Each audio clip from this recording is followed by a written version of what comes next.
I've always been a night owl, perhaps by necessity rather than choice.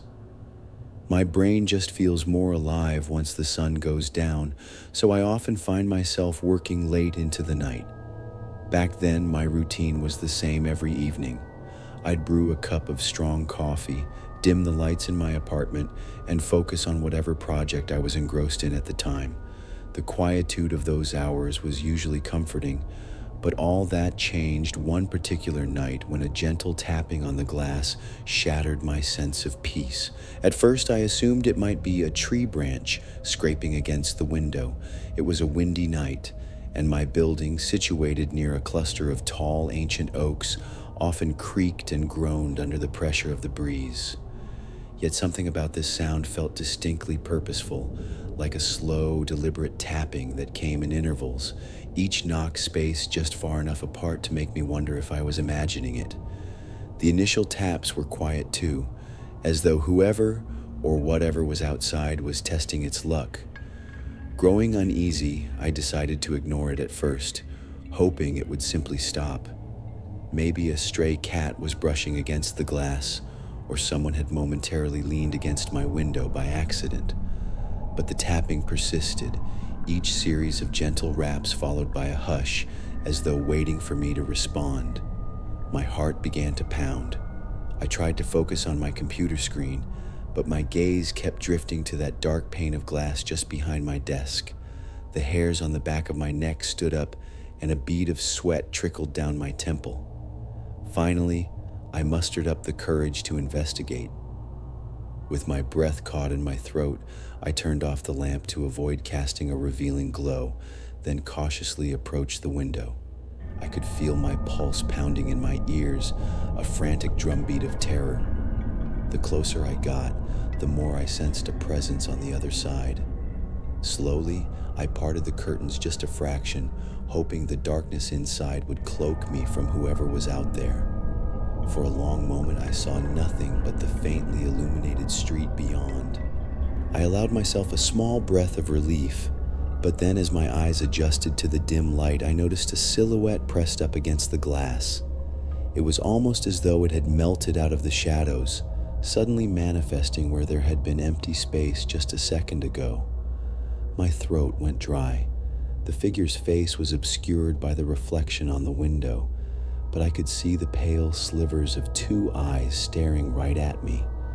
They didn't blink, didn't waver, just fixed me with an unrelenting gaze that made my skin crawl. A grin, if it could even be called that, seemed to tug at the corners of its mouth, revealing a set of teeth that were disturbingly white. I froze, pinned in place by a terror I had never experienced before. Part of me wanted to scream, another part wanted to run, but I did neither. My mind whirled, searching for logic. Perhaps it was someone who needed help, lost or confused. But deep down, I knew that wasn't the case. My gut told me that whatever was staring at me wasn't here by accident, and it wasn't looking for directions. Suddenly, the figure lifted a hand and placed it flat against the window. The sight of that pale hand pressed against the glass as though trying to break through nearly made me choke on my own breath. I stumbled backward, fumbling for my phone on the desk. My fingers felt numb, and I almost dropped it before managing to dial the police. The dispatcher's calm voice was a surreal contrast to my racing thoughts, and I choked out that someone was lurking outside my window, describing what little I could in between my gasps for air. I hardly remember ending that call, but I do recall that the figure never moved from its spot. It kept its hand against the glass, eyes locked on me, body impossibly still. Then, as if on cue, just when I heard faint sirens in the distance, it leaned back, turned, and vanished into the darkness. By the time the police arrived and searched the property, there was no trace of anyone, no footprints, no smudges on the glass, nothing. They said it was probably a prank, but the hollowness in my gut told me otherwise. For weeks after, every little sound at night would jolt me awake, sending my heart into overdrive. Even years later, the memory haunts me. Whenever I find myself working late, I still feel the weight of a stare on me whenever I glance at the window. And sometimes, in the hush of the night, I swear I can hear that gentle, deliberate tap all over again.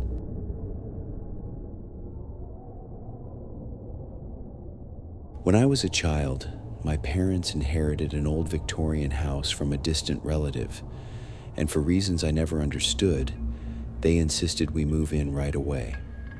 At first, I was enthralled by the tall, ornate ceilings, the antique chandeliers, and the elaborate wooden banisters that swirled up the main staircase. It felt like we were living in a storybook mansion.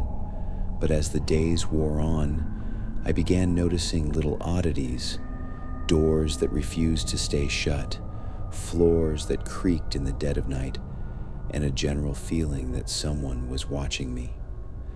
My bedroom was at the far end of the second-floor hallway facing the street. The room was large and drafty, with a single window that overlooked a row of gnarled oak trees. At night, those trees cast eerie shadows on my walls, and the slightest gust of wind sent their branches scraping across the glass like skeletal fingers. My parents tried to assure me it was just the house, settling and the wind rustling through old trees, but I couldn't shake the sense that something else was there, lurking just out of sight. One night I woke up around 3 a.m, startled by a noise I couldn't place. My heart was pounding, as though it had been racing for a while without me noticing. I sat up in bed, straining my ears. That's when I heard it, the faint sound of whispering, muffled but distinctly coming from somewhere just beyond my bedroom door. The voice didn't sound like either of my parents. It was raspier, quieter, almost like someone was trying to speak but couldn't quite form words. I was petrified. A part of me wanted to fling the covers over my head and pretend I'd heard nothing. But curiosity, or maybe sheer terror, got the better of me. I slid out of bed, every step making the old floorboards groan beneath my feet. The door to my room was slightly ajar, and through that narrow gap, I could see the hallway. At first, everything looked normal: the dim glow of a nightlight at the far end, the row of family photographs on the wall. But then I noticed a shadow flicker, as though something had just passed by the doorway. The whispering grew louder for a moment, and I heard what sounded like my name, a drawn-out, almost pleading call. My blood ran cold. I was certain no one else was in the house. My parents were heavy sleepers, and they wouldn't be wandering around at this hour, whispering in that unnatural tone. Summoning every ounce of courage, I pushed the door open just a bit wider. The hallway was empty, yet the floorboards near the staircase creaked as if someone was placing weight on them. My heart hammered against my chest as I inched forward. I peered down the stairs, and that's when I saw something move below me, a black shape, barely distinguishable in the darkness, slipping past the edge of the banister. It almost looked like a person hunched over, but it moved in a way that sent chills through me, gliding more than walking, as though it wasn't entirely solid. I took a step back, and the boards beneath my feet gave a loud squeak. In that instant, the whispering stopped. The shape paused at the base of the stairs, and though I couldn't see any eyes, I felt its gaze pierce through me. I retreated to my room and slammed the door, my hands trembling. I wanted to scream, but fear clamped my throat shut. All I could do was sit there on my bed, staring at the door, half expecting it to burst open at any second. Eventually, exhaustion took hold, and I must have passed out, because the next thing I remember is waking to sunlight streaming through the window. I told my parents about it, but they brushed it off as a bad dream. Still, after that night, I kept my bedroom door locked and a small flashlight under my pillow. Sometimes I'd hear the whispering again in the early hours, drifting through the corridors of that old Victorian house like a lost soul searching for something or someone. To this day, I don't know what it was or why it chose to linger there, but I do know one thing. There are moments in that house, in the silent stretch of the night, when you can almost feel a presence, and if you listen closely enough, you might hear your own name called from somewhere just out of sight, beckoning you into the darkness.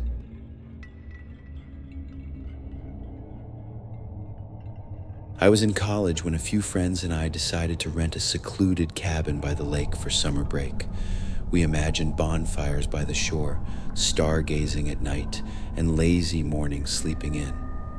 The place we found seemed perfect, affordable, surrounded by pine trees, and boasting a stunning view of the water.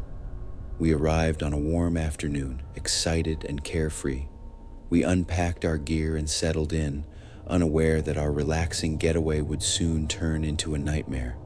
The cabin itself was rustic, a single-story wooden structure with a wide wraparound porch and a small dock stretching out into the lake.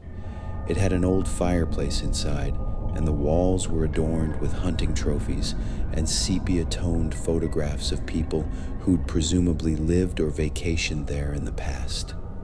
There was something a little unsettling about the decor, like the glassy eyes of the taxidermy bear mounted over the hearth were following us as we moved around, but we laughed it off, chalking it up to the cabin's charm. That first night, we built a fire outside and roasted marshmallows while trading ghost stories. I remember the sky was unbelievably clear, so many stars you could hardly make out the constellations.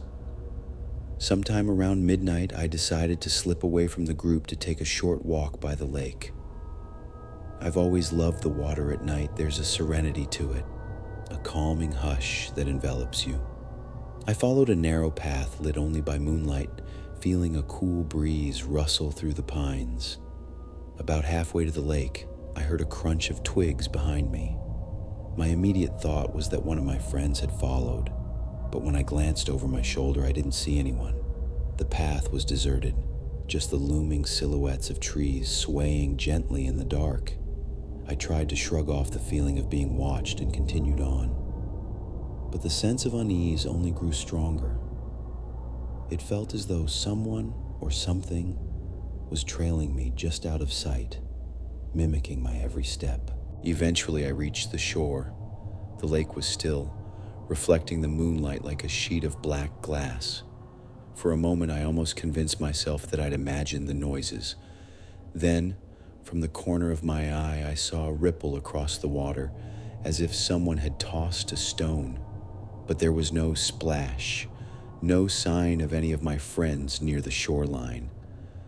That's when I noticed a dark figure standing among the trees on the opposite side of a small cove.